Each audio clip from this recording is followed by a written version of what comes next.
नौकरी पेशा लोग इनकम टैक्स से दुखी हैं, व्यापारी वैट टीडीएस जीएसटी से दुखी हैं, टेम्पो ट्रक टैक्सी चलाने वाले टोल टैक्स से दुखी हैं। सारा कुछ इतना टैक्स हो रहा है, इसके बावजूद भी भारत के ऊपर 250 लाख करोड़ का कर्जा है। 150 की आबादी है, कर्जा 250 लाख करोड़ का है। इसका मतलब हर भारतीय लगभग 1.5 लाख के कर्जे में डूबा हुआ है। छोटा बच्चा जो आज पैदा हो रहा है वो भी 1.5 लाख के कर्जे में है। इसके अल्टरनेटिव मॉडल पे हम चर्चा ही नहीं कर रहे। ये जो गुलामी का टैक्स सिस्टम था इसको बदला जाए, एक नया टैक्स सिस्टम लागू किया जाए, इसके ऊपर जिस गंभीरता के साथ चर्चा होनी चाहिए वो नहीं हो रही। हम कभी इस बात पे चिंतन नहीं कर रहे कि आचार्य चाणक्य के समय में जब केवल एक टैक्स होता था उस समय भारत की जीडीपी 40% कैसे थी, और आज इतना टैक्स है, इनकम टैक्स है, टोल टैक्स है, रोड टैक्स है, वैट है, टीडीएस है, इतना सब कुछ है, इसके बावजूद जीडीपी 10% नहीं पहुंच पा रही। आखिर क्या कारण है? उस समय एक टैक्स लेके भी भारत में शांति थी, खुशहाली थी, समृद्धि थी, और आज इतना टैक्स लेने के बावजूद भी गरीबी है, भूखमरी है, कुपोषण है, प्रदूषण है, बेरोजगारी है, अशिक्षा है, हॉस्पिटल बदहाल है, स्कूल बदहाल है, सब कुछ चल रहा है।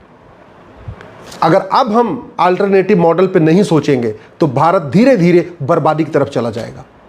इसलिए मैं आप लोगों से हाथ जोड़ के आग्रह कर रहा हूं, इसके ऊपर गंभीरता के साथ चिंतन करिए। स्कूल में, कॉलेज में सेमिनार आयोजित करिए। सांसद विधायक भी इसके ऊपर संसद विधानसभा में अपनी बात रखें, वहां आवाज़ उठाएं। और चूंकि सरकार अच्छी है, माननीय प्रधानमंत्री जी आम जनता की आवाज़ को सुनते हैं, तो अगर ये काम अभी हो गया तो ठीक है, नहीं तो कभी नहीं हो पाएगा। मैं पूरी गारंटी के साथ कहता हूँ जो अल्टरनेटिव मॉडल है उससे केवल ये टैक्स का बोझ खत्म नहीं होगा, बल्कि सरकार की आय दुगनी हो जाएगी। और जब सरकार की आय दुगनी हो जाएगी तो जो 250 लाख करोड़ का कर्जा है ये भी धीरे धीरे धीरे खत्म हो जाएगा और हम पूरी तरीके से आत्मनिर्भर हो जाएंगे। कोई विदेश हमें आंख दिखाने की हिम्मत नहीं करेगा। आज की डेट में जो देश आंख को दिखाते हैं इसलिए दिखाते हैं क्योंकि उनको लगता है अच्छा हमने कर्जा दिया हुआ है, हमसे अगर हम दब के नहीं रहोगे हम तुम्हें कर्जा नहीं देंगे।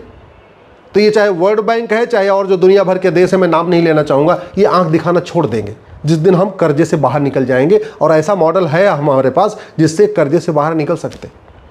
आप खुद सोचिए, भारत में 80% लोग पर डे 100 रुपये से कम खर्च करते हैं।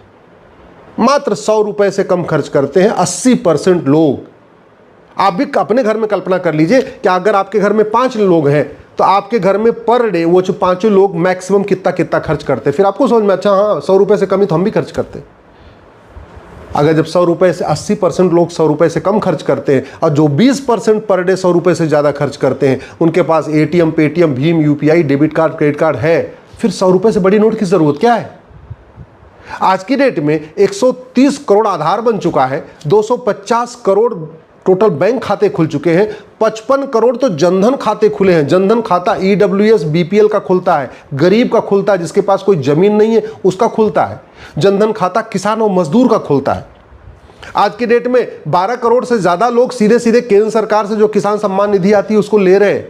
इसका मतलब गरीब से आदमी, भूमिहीन, किसान, आदिवासी, मजदूर भी बैंक से जुड़ चुका है। उसके पास रुपए कार्ड है, उसको बैंक आना जाना पता चल चुका है, बैंक से पैसा निकालना पता चल चुका है। इसका मतलब यह हुआ कि अगर 5,000 रुपए से महंगे सामान का कैश लेन देन बंद कर दें तो भारत में किसी को कोई दिक्कत नहीं आएगी, कोई दिक्कत नहीं आएगी। 130 करोड़ आधार बन चुका है, यानी पूरे देश में आधार बेस्ड हम बैंकिंग सिस्टम शुरू कर सकते हैं, आधार बेस्ड पेमेंट शुरू कर सकते हैं। 130 करोड़ आधार बन चुका है, इसका मतलब 50,000 रुपए से महंगी जो संपत्ति है उसको हम आधार से लिंक कर सकते हैं। सीधे सीधे कानून बनाना है कि भैया जिस सामान की एमआरपी 50,000 से ज़्यादा होगी उसको जब भी कोई खरीदेगा उसको आधार दिखाना पड़ेगा, और जो बेचने वाला है उसको आधार पे इंटर करता जाएगा, सिस्टम में सब इंटर होता जाएगा कि ये फलाने आधार नंबर वाला व्यक्ति कि साल भर में कितने सामान 50,000 रुपये से महंगा खरीद रहा है।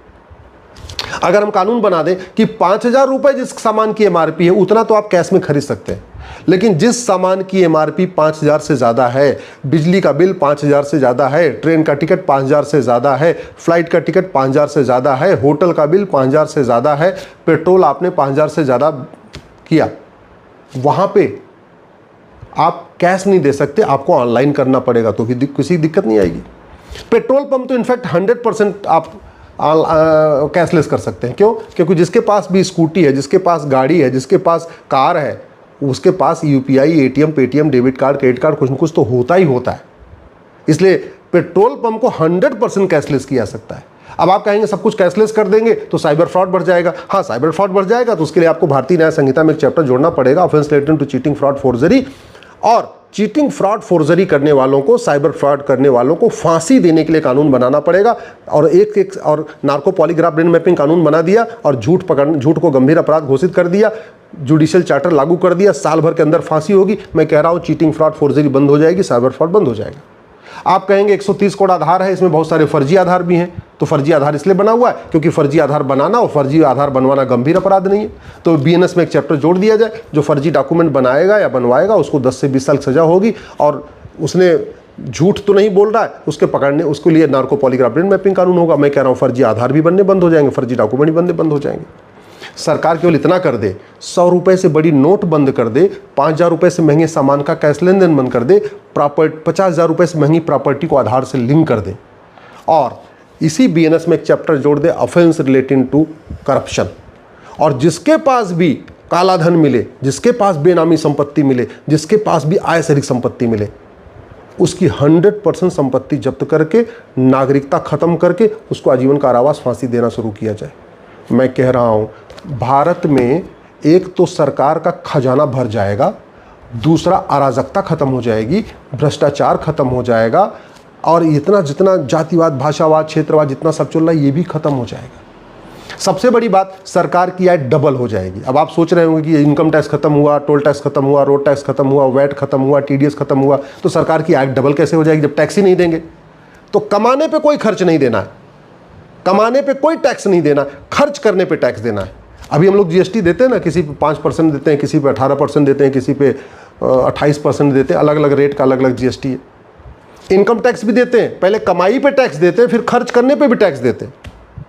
ये सब बंद हो जाए, केवल खर्च करने पे टैक्स लगे। और खर्च करने पे कैसे टैक्स? मात्र 2%। आपने भाई 1,000 रुपये का सामान खरीदा, आपको 20 रुपये एक्स्ट्रा देना है। आपने 1 लाख का सामान खरीदा, आपको 2,000 रुपये एक्स्ट्रा देना है। इनकम टैक्स देने वाले खुश क्योंकि उनको इनकम टैक्स से छुटकारा मिल गया, व्यापारी खुश, उनको जीएसटी से, वैट से, टीडीएस से छुटकारा मिल गया। तो जो भी वो सामान खरीदेंगे वो उस पर 2% एक्स्ट्रा देते चले जाएंगे। ये टोल टैक्स, वैट, जो ये लोग जो गाड़ी चलाने वाले ट्रक ड्राइवर बेचारे परेशान हैं, ट्रू ट्रेवल परेशान, उनको उनका टोल टैक्स खत्म हो गया, तो वो भी जब गाड़ी खरीदेंगे या कोई सामान खरीदेंगे वो भी 2% एक्स्ट्रा देते चले जाएंगे। केवल 2% बैंकिंग ट्रांजैक्शन टैक्स लगा दिया जाए, और ये जो मैंने आपको तरीका बताया, 100 रुपये से बड़ी नोट बंद, 5,000 रुपये से महंगे सामान का कैश लेन देन, प्रॉपर्टी को आधार से लिंक, सरकार की इनकम डबल हो जाएगी। न इनकम टैक्स का छापे का झंझट, न इनकम टैक्स डिपार्टमेंट की ज़रूरत, न जीएसटी डिपार्टमेंट की ज़रूरत, न टोल टैक्स की ज़रूरत, न रोड टैक्स की ज़रूरत, न वैट डिपार्टमेंट की ज़रूरत, न टीडीएस डिपार्टमेंट की ज़रूरत, किसी डिपार्टमेंट की ज़रूरत नहीं। और वैसे भी सारे डिपार्टमेंट, चाहे इनकम टैक्स हो चाहे जीएसटी है, ये नॉन प्रोडक्टिव डिपार्टमेंट है, ये कोई प्रोडक्शन नहीं करते, प्रोडक्टिविटी नहीं बढ़ाते, ये तो केवल छापा मारते हैं, लोगों को पकड़ते हैं, उनसे पैसा उनसे जमा करवाते हैं, बस इतना ही करते हैं। उसकी ज़रूरत ही नहीं है। आदमी जब कुछ कर ही नहीं सकता, उसको देना ही नहीं, ऑनलाइन ही करना है, और ऑनलाइन करेगा तो उसको 2% इसका देना। इसका एक बहुत बड़ा फायदा होगा, वो है घूसखोरी, कमीशनखोरी, सूदखोरी, मुफ्तखोरी खत्म हो जाएगी। क्यों? क्योंकि जितने अपराध होते हैं सब वो कैश में होते हैं। जैसे 100 रुपये से बड़ा नोट बंद हो गया, 5,000 रुपये से महंगे सामान का लेन देन बंद हो गया, तो घूसखोरी भी बंद हो जाएगी, कमीशनखोरी भी बंद हो जाएगी, दलाली भी बंद हो जाएगी, सूदखोरी भी बंद हो जाएगी, मुफ्तखोरी भी बंद हो जाएगी। ये चाहे जमाखोरी है, चाहे मिलावटखोरी है, चाहे कालाबाजारी है, मुनाफाखोरी, ये किस में होता है? सब कैश में होता है। और जब हमने 100 रुपये से बड़ी नोट बंद कर दिया, 5,000 रुपये से महंगे सामान का लेन देन बंद कर दिया, तो आपकी जमाखोरी, मिलावटखोरी, कालाबाजारी, मुनाफाखोरी भी खत्म हो जाएगी। ये जो गौ तस्करी होती है ये कैश में होती है, नशा तस्करी कैश में होती है, हथियारों का कारोबार कैश में होता है, ह्यूमन ट्रैफिकिंग कैश में होती है, मानव तस्करी कैश में होती है। ये सारे के सारे जो काम होते हैं ये कैश में होते हैं।